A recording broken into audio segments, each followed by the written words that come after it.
السلام علیکم ورحمۃ اللہ وبرکاتہ۔ اعوذ باللہ من الشیطان الرجیم، بسم اللہ الرحمن الرحیم۔ درود پاک پڑھیں، اللہم صلی علی سیدنا مولانا محمد وعلی آلہ وصحبہ اجمعین۔ معزز سامعین کرام، آپ متفرق مسائل سماعت کر رہے ہیں۔ مغربی تہذیب کے متوالوں یا ان کے ریس کرنے والوں میں دستور یہ ہے کہ بالخصوص کھانا کھاتے وقت دائیں ہاتھ سے یعنی سیدھے ہاتھ سے پانی پینا خلاف تہذیب جانتے ہیں۔ ان کی یہ تہذیب نصارہ تو کہی جا سکتی ہے کہ ویسٹرن کلچر ہے، لیکن اسلامی تہذیب یہ نہیں کہلا سکتی۔ اسلامی تہذیب یہ ہے کہ سیدھے ہاتھ میں گلاس ہو اور بیٹھ کر سر ڈھکا ہوا ہونا چاہیے، پانی میں دیکھ کر اور بسم اللہ شریف پڑھ کر 3 سانس میں پینا چاہیے، اور ہر مرتبہ برتن کو منہ سے ہٹا کر سانس لینا چاہیے اور پانی کو چوس کر پینا چاہیے، اور پینے کے بعد الحمدللہ کہنا چاہیے۔ اور بہت سارے لوگ الٹے ہاتھ سے کھاتے پیتے ہیں، یہ بھی نصارہ کی تہذیب ہے، ویسٹرن کلچر ہے۔ اسلامی کلچر یہ ہے، اسلامی تہذیب یہ ہے کہ سیدھے ہاتھ سے کھانا کھایا جائے، سیدھے ہاتھ سے پانی پیا جائے، اور بیٹھ کر کھایا جائے، بیٹھ کر پیا جائے۔ آقا کریم رحمت عالم صلی اللہ علیہ وسلم نے ارشاد فرمایا، تم میں سے جو کھانا کھائے اسے چاہیے کہ وہ سیدھے ہاتھ سے کھائے، اور جو پانی پیے اسے چاہیے کہ وہ سیدھے ہاتھ سے پیے، کیونکہ شیطان بائیں ہاتھ سے یعنی الٹے ہاتھ سے کھاتا ہے اور الٹے ہاتھ سے پیتا ہے۔ اب جو الٹے ہاتھ سے کھاتے اور پیتے ہیں وہ خود سمجھ لیں کہ وہ کون ہیں۔ لہٰذا ہمیں چاہیے کہ ہم اسلامی تہذیب پر عمل کریں۔ آقا کریم صلی اللہ علیہ وسلم کی سنت کریمہ پر عمل کرنے ہی میں دین اور دنیا دونوں کی بھلائی پوشیدہ ہے۔ کھڑے ہو کر کھانے کو لوگ آج کل فیشن سمجھتے ہیں۔ بہت سارے شادی محلوں میں دیکھا کھڑے کھڑے لوگ کھاتے ہیں، اور جو بیٹھ کر کھاتا ہے اس کو عجیب نظروں سے دیکھتے ہیں اور اس کو معیوب سمجھتے ہیں، عیب کی بات سمجھتے ہیں، جبکہ عیب کی بات یہ نہیں ہے کہ وہ بیٹھ کے کھا رہا ہے، وہ تو سرکار کی سنت پر عمل کر رہا ہے۔ عیب کی بات ان لوگوں کے لیے ہے جو کھڑے ہو کر کے کھا رہے ہیں اور آقا کریم صلی اللہ علیہ وسلم کی سنت کو چھوڑ کر یہود و نصارہ کی تقلید کر رہے ہیں۔ دسترخوان بچھا کر کھانا یہ بھی سنت ہے، اور جب بھی کھانا کھائیں تو بسم اللہ شریف ضرور پڑھیں۔ آقا کریم صلی اللہ علیہ وآلہ وسلم ارشاد فرماتے ہیں، جس کھانے پر اللہ کا نام لیا جائے وہ کھانا شیطان نہیں کھا سکتا، اور جس کھانے پر اللہ عز و جل کا نام ذکر نہ کیا جائے تو شیطان اس کھانے کو اپنے لیے حلال سمجھتا ہے۔ جب بنی آدم باہر سے گھر کے اندر داخل ہوتا ہے اور بسم اللہ پڑھے بغیر وہ گھر میں داخل ہوتا ہے تو شیطان اپنے ساتھیوں سے، چیلوں سے، شاگردوں سے کہتا ہے کہ تمہیں رہنے کو جگہ مل گئی، اور جب کھاتے وقت بھی وہ اللہ عز و جل کا نام ذکر نہیں کرتا تو شیطان کہتا ہے کہ تمہیں اب رہنے کے لیے جگہ بھی مل گئی اور کھانے کے لیے کھانا بھی مل گیا۔ لیکن جب آدمی باہر سے گھر میں داخل ہوتا ہے اور داخل ہوتے ہی اللہ عز و جل کا نام ذکر کرتا ہے، بسم اللہ الرحمن الرحیم پڑھتا ہے، تو شیطان اپنے چیلوں سے کہتا ہے کہ تمہیں یہاں رہنے کی جگہ نہیں ہے۔ اور جب وہ کھاتے وقت بھی بسم اللہ شریف پڑھتا ہے تو شیطان کہتا ہے اس گھر میں نہ تو تمہارے رہنے کی جگہ ہے، نہ تو تمہارے لیے کھانے کا سامان ہے، تو یہاں سے چلو۔ تو شیطان اپنی ذریت کے ساتھ وہاں سے رفو چکر ہو جاتا ہے۔ اب جو لوگ گھر میں داخل ہوتے ہیں اللہ عز و جل کا نام ذکر نہیں کرتے، کھاتے پیتے وقت اللہ عز و جل کا نام نہیں لیتے، پھر یہ شکوہ کرتے ہیں ہمارے گھر میں بے برکتی ہے، برکت نہیں ہو رہی ہے، کھاتے ہیں پیٹ نہیں بھرتا ہے، کھانا بس نہیں ہوتا ہے، تو میرے بھائی تم نے اللہ عز و جل کا نام چھوڑ دیا تو اس کھانے میں برکت کیسے ہوگی؟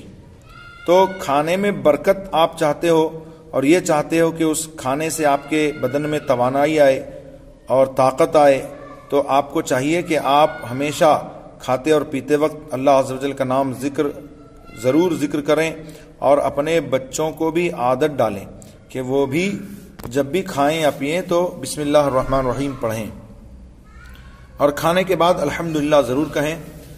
آقا کریم صلی اللہ علیہ وآلہ وسلم ارشاد فرماتے ہیں کہ جب بندہ کھانا کھاتا ہے اور اس کے بعد اللہ کی حمد کرتا ہے تو اللہ تبارک و تعالی اس سے راضی اور خوش ہو جاتا ہے، اور اللہ تبارک و تعالی نے قرآن مجید میں ارشاد فرمایا فَإِن شَكَرْتُمْ لَأَزِيدَنَّكُمْ، اگر تم میرا شکر کرو گے تو میں تمہیں اور زیادہ نعمتیں عطا فرماؤں گا۔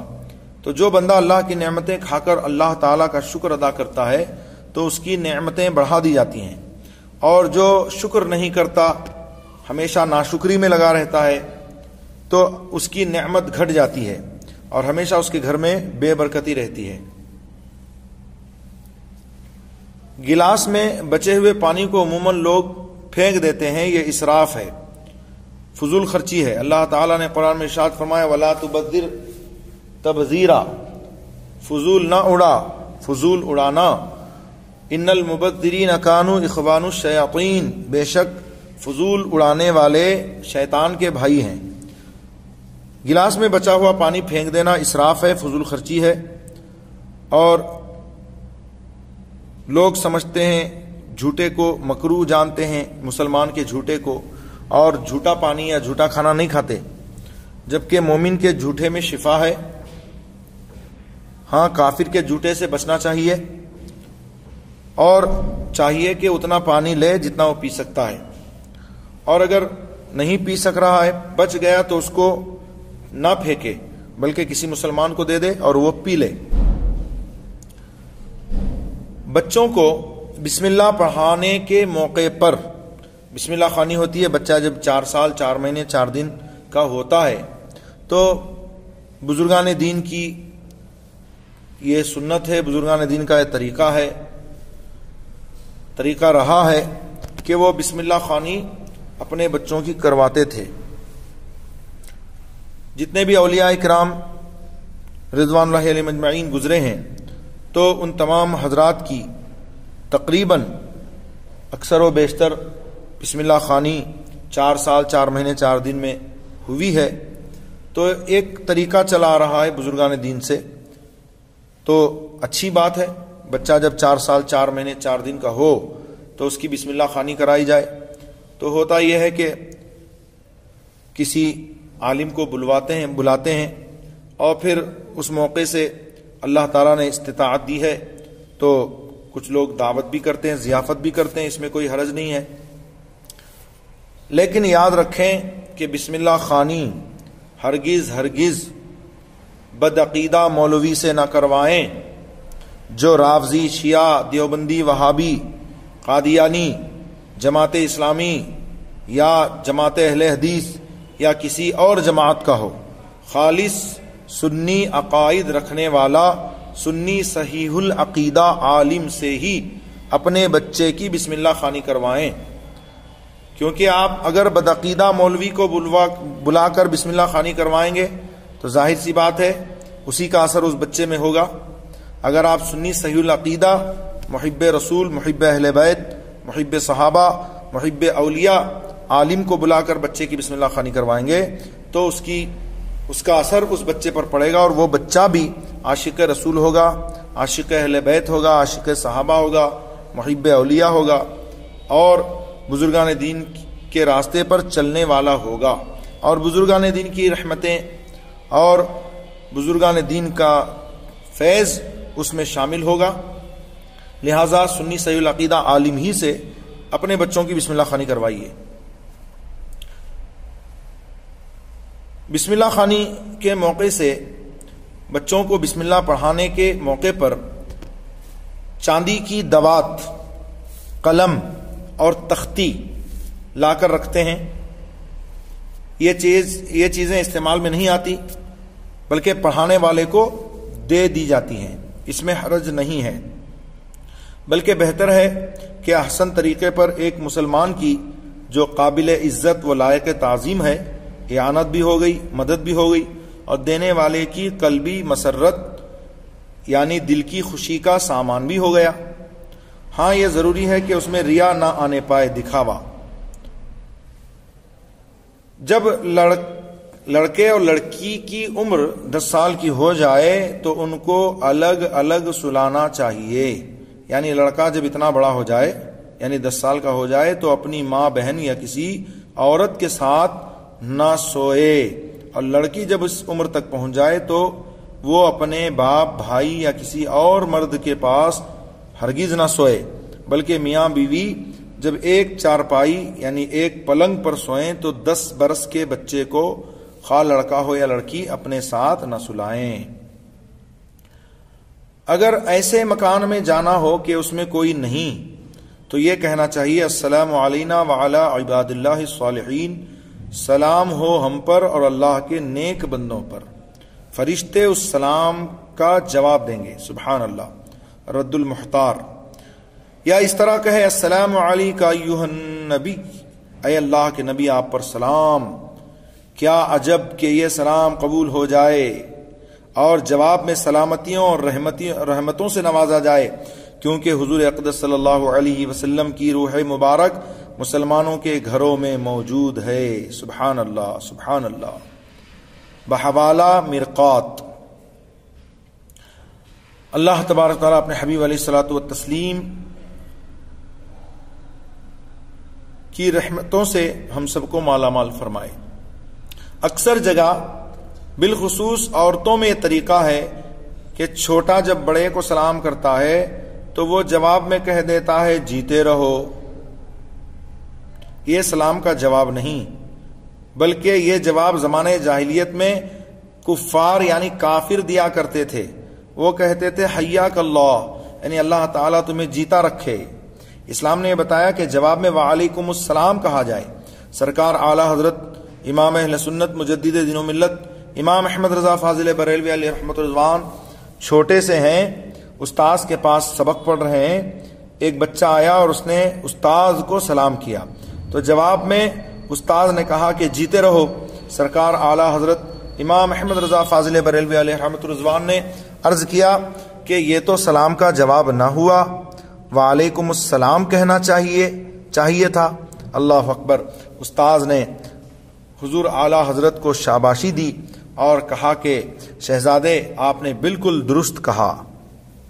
تو السلام علیکم کے جواب میں جیتے رہو نہیں بلکہ وعلیکم السلام کہنا چاہیے۔ بہت لوگ چھینک کو بدفعلی خیال کرتے ہیں کہ برا فعل ہے۔ مثلا آدمی کسی کام کے لیے جا رہا ہے اور کسی کو چھینک آ گئی تو سمجھتے ہیں کہ اب وہ کام پورا نہیں ہوگا۔